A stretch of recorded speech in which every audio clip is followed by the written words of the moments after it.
अस्सलाम वालेकुम नाज़रीन, मैं हूं नईम खान। अपने डिजिटल प्लेटफॉर्म्स पर आपको खुशामदीद कहता हूं। उम्मीद है कि आप खैरियत से होंगे और अल्लाह आपको खैरियत से ही रखे।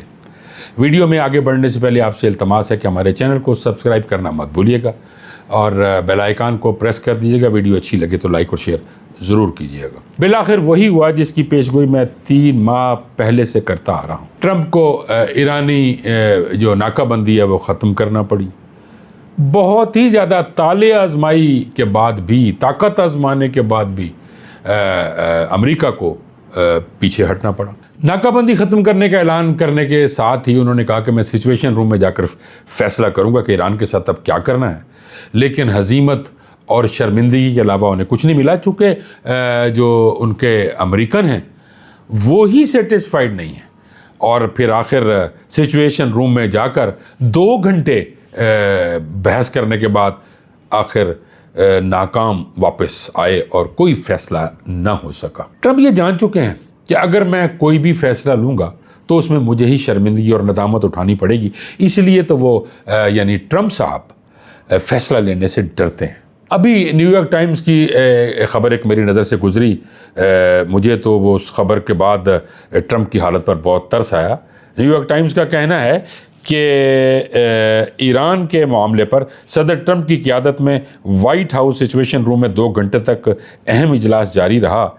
ईरान माहिदे पर ट्रंप का हतमी फ़ैसला मुअख्खर हो गया और इजलास बेनतीजा ख़त्म कर दिया गया। नाज़रीन, ये मैं पहले भी अर्ज़ कर चुका हूँ कि बेनतीजा ही ख़त्म हुआ, चूँकि ट्रंप को अब बहुत ही शर्मिंदगी उठानी पड़ रही है, क्योंकि वो कोई फ़ैसला नहीं कर रहे।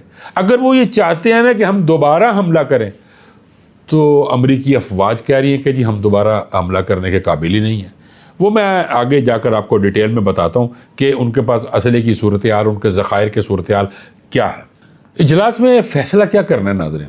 ये कि अमेरिका हार गया, या अमेरिका अपने मकासद हासिल नहीं कर सका, या अमेरिका खुद ये कह दे कि ईरान जीत गया। फ़ैसला वही है नाज़रीन कि ईरान जीत गया और ख़ित्ते का अलम बरदार भी ईरान है। उम्मत मुसलमा की जो तर्जुमानी ईरान ने की है ना, वो दीदनी है नाज़रीन। वो तारीख़ में लिखी जाएगी कि किस हद तक उम्मत मुसलमा का वो जो कहते हैं ना अलम लेकर चलना, ईरान वो अलम लेकर चला और कामयाब हुआ। अमेरिका शायद पहले से भी ज़्यादा शदीद हमला करे, लेकिन ईरान सर दे देगा लेकिन बैत नहीं करेगा। और नाज़रीन, ये बात मैं नहीं कह रहा बल्कि पूरी दुनिया कह रही है। वो कहते ने ना कि मैदान दे विच लड़ के वखान दा ही चस होर होंदी है ना, यानी खाड़े से जेड़े लियाते ने पहलवाना दा, तो उससे पता लगता है। तो अब जब लड़ाई शुरू हुई, अमेरिका ने और इजराइल ने मिलकर ईरान को मारना शुरू किया, तो ईरान ने कोई हार नहीं मानी, जवाबी हमले किए और जो अमेरिका के साथी और इत्तेहादी थे उनको भी अच्छी तरह कहते नहीं फेंटा लाया, वो भी लगाया। अब जो मराहत ईरान को मिल रही है वो कोई तरले मिन्नतों की वजह से नहीं मिल रही। जो लोहा ईरान ने अमेरिका के मुकाबले में मैदान के अंदर जो मनवाया है, ये उसकी मराहत मिल रही है। मैं फॉरेन अफेयर मैगजीन की एक रिपोर्ट पढ़ रहा था, उसमें लिखा है ट्रंप इंतज़ामिया की मौजूदा मायूसी ये है कि ईरानी निज़ाम अब भी मुतालबात मानने से इनकार कर रहा है और ये वाज़ेह नहीं कि तेहरान को कैसे मजबूर किया जा सकता है। ट्रंप का मसला ये है कि वो जंग से पहले होने वाले मुज़ाकरात के मुकाबले में किसी बेहतर पोजीशन में नहीं है। एक और चैलेंज ये है कि जितना ये तातुल तवील होता जाएगा, अमरीकी अवाम आबनाए हुर्मुज़ की बंदिश से पैदा होने वाले महंगाई के असरात को ज़्यादा शिद्दत से महसूस करेंगे। ट्रंप इस सूरत हाल से निकलना चाहता है, लेकिन इसके लिए उसे ईरान की जानिब से कुछ कलील मुद्दती रियायतों की सख्त ज़रूरत है ताकि वो इस जंग के आगाज़ को जवाज़ दे सके। ताहम तेहरान ऐसी रियायतें देने के लिए तैयार नहीं है। इसके बरक्स खुद ट्रंप को इस तातुल से निकलने के लिए नाखुशगवार समझौते करने की ज़रूरत पड़ सकती है। नए मुआहदे की शराइत गैर वाज़ेह हैं और ऐसा लगता है कि अहम मामला पर ख़ुसूसन ईरान के अपने जौहरी प्रोग्राम के हवाले से फौरी रियायत देने के मामले में दोनों फरीक एक दूसरे से काफ़ी दूर हैं। मैं आपको बता दूं कि ट्रंप कई हफ्तों से इस तनाज़ा से निकलना चाहते हैं। उन्होंने धमकियां भी लगा कर देख लीं और उन्होंने लोगों के सहारे भी लेकर देख लिए। जैसे वो कभी, यानी जैसे मैं वर्ष कर रहा था अपने कल के व्लॉग में, अरब कंट्रीज़ को, चाइना को और पाकिस्तान को, सबको वो उन्होंने भी तरले पा के देख ले। अब वो तनाज़े से निकलना उसके लिए बहुत ज़रूरी है और वो निकलना चाहता है اور کئی ہفتوں سے اب اس کی ٹرائی یہی ہے ٹرمپ کی کہ وہ کسی نہ کسی طرح اس جو جنگ کا تنازع ہے اس سے نکل جائے. اور ٹرمپ نے کئی دفعہ دھمکیاں بھی دیں اور ایران کو جھکانے کی کوشش بھی کی، لیکن ایران جھکا نہیں. میں نے ناظرین اپنے ویڈیو کے آغاز میں یہ کہہ دیا تھا آپ کو اور بتا دیا تھا کہ ایران نے امت مسلمہ کا سر فخر سے بلند کر دیا. وہ کسی بھی دھمکی کے نیچے ایران نہیں آیا، اور اس نے نہ ہی اب وہ جو کہتے ہیں نا وہ کھلی آپشن دے دی کہ چلو جی تسی جیتے اسی ہارے، وہ کیفیت بھی پیدا نہیں ہونے دی ایران نے، اور یہی کہا کہ ہم جیتے ہیں. اب ذرا توجہ فرمائیے ناظرین کہ ٹرمپ بار بار دھمکیاں دینے کے باوجود بھی ایران کو نہیں جھکا سکا، اور وہ جو دھمکانا تھا اس پہ بھی ایران نے بالکل وہ جو دھمکیوں میں وہ آیا ہی نہیں. جیسا کہ میں پہلے عرض کر رہا ہوں ناظرین کہ اب ٹرمپ امریکہ میں بھی تو صورتحال ناظرین بڑی نازک سی ہو گئی ہے نا. فوج بھی کچھ کہہ رہی ہے کہ جی ابھی ہمارے پاس چیزیں کم ہوتی جا رہی ہیں، اور امریکی جو ان سے ہیں وہ تنگ آ گئے ہیں کہ یہ کیا صورتحال ہے. وہ جو دیگر گوں والی حالت ہے کہ وہ کہتے ہیں نا صاف چھپتے بھی نہیں، سامنے آتے بھی نہیں، کچھ سمجھ ہی نہیں آ رہا کہ کیا کریں. اب ٹرمپ کو یہ سمجھ آ گیا ہے کہ مجھے اس تنازع سے نکلنا ہے. ٹرمپ کو اب اس وقت بہت ساری چیزیں اندر ہی اندر سے کھائی جا رہی ہیں.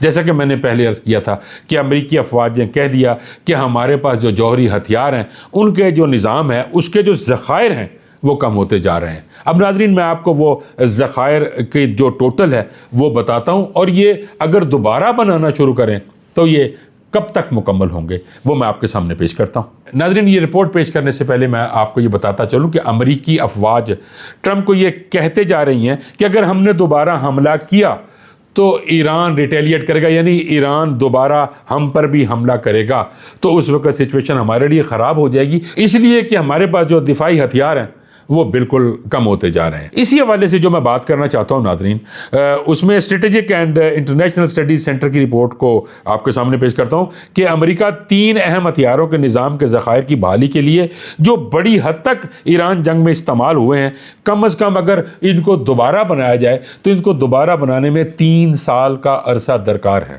اب وہ رپورٹ بھی میں آپ کو بتاتا ہوں ناظرین. رپورٹ میں کہا گیا ہے کہ اگرچہ ٹرمپ حکومت کا 2027 کے لیے $1.5 ٹریلین کا دفاعی بجٹ گولہ بارود کی تیاری کو تیز کرے گا، لیکن مسئلہ پیسے کا نہیں بلکہ وقت کا ہے. اب امریکہ نے جنگ کے دوران ایران کی جانب 1000 سے زائد ٹوماہاک میزائل داغے، دفاعی تھاڈ جن کے متبادل کی تیاری 2030 تک مکمل ہو سکے گی. اسی طرح نظام کے تقریباً 290 میزائلوں کی جگہ لینے میں بھی 2029 کے آخر تک وقت لگ سکتا ہے، جبکہ 1000 سے زائد پیٹریاٹ انٹرسیپٹر میزائلوں کے ذخائر کی بحالی بھی غالباً 2029 تک مکمل ہوگی. اب تو ناظرین ماہرین صدر ٹرمپ کو اور فیصلہ سازوں کو بھی خبردار کر رہے ہیں کہ اگر ایران سے پھر اب دوبارہ پنگا لیا تو شاید بہت ہی خطرہ پیدا ہو جائے امریکہ کے لیے، چونکہ جو میں عرض کر چکا ہوں ناظرین کہ کچھ جو ان کے میزائلز ہیں وہ 2029 میں کمپلیٹ ہوں گے، دوبارہ اتنے بنائے جائیں 290 جو تھے، اور کچھ 2030 تک جو ٹوماہاک ہیں وہ 2030 تک مکمل ہوں گے. اور اگر واقعی امریکہ دوبارہ پنگا لیتا ہے ایران کے ساتھ تو پھر امریکہ کو منہ کی کھانی پڑے گی. ماہرین کا یہ بھی کہنا ہے کہ ابھی اعلانات کی گنجائش باقی ہے، اور ابھی کوئی نہ کوئی مسئلہ حل کر لیں کوئی نہ کوئی اعلان کر کے.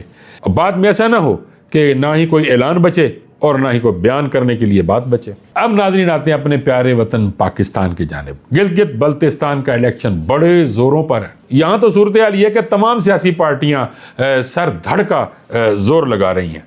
اب کسی کو گلگت بلتستان میں یعنی کسی سیاسی پارٹی کو آنے دیا جا رہا ہے اور کسی کو نہیں آنے دیا جا رہا، کسی کو گرفتار کیا جا رہا ہے اور کسی کو گلگت بلتستان بدر کیا جا رہا ہے. فی الحال صورتحال تو ناظرین یہ ہے کہ پیپلز پارٹی اس وقت بڑا زیادہ زور لگا رہی ہے، اور نظر یہ آ رہا ہے کہ پیپلز پارٹی شاید یہ الیکشن ون کر جائے. اور اطلاعات بھی یہی آ رہی ہیں اور قرائن بھی یہی بتا رہے ہیں کہ پیپلز پارٹی اس کی فاتح ہوگی. اب آگے کیا ہوگا ناظرین وہ میں آپ کو اگلے ویلاگ میں بتاؤں گا. اب تک کے لیے اتنا ہی. مجھے اجازت دیجیے. اللہ نگہبان.